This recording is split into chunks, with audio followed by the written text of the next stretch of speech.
మనం మాట్లాడిన ఈ 4-5 సంఘటనల గురించి ఒక్కసారి ఆలోచించాల్సిన అవసరం. ఒకటి, బీహార్లో జరిగిన సంఘటన. ప్రజలు ఏ విధంగా తయారవుతున్నారు,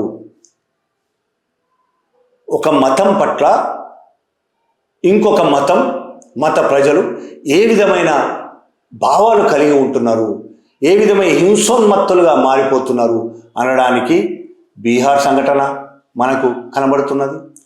ఉత్తరప్రదేశ్లో అఖ్లాక్ సంఘటన కనబడుతున్నది. గుజరాత్ సంఘటన సరే గుజరాత్ ఒక్క బిల్కిస్ బానోనే కాదు, కొన్ని వేల మందిని చంపారు కనబడుతున్నది.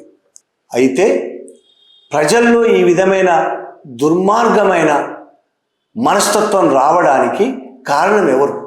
2014 ముందు ప్రజలు ఇలా లేరా అంటే 2014 ముందు కూడా ప్రజల్లో కొంత భాగం, ప్రజల్లో అంటే హిందూ మతంలో కొంత భాగం ఈ విధంగానే ఉన్నారు, ముస్లింలో కూడా కొంత భాగం ఈ విధంగానే ఉన్నారు.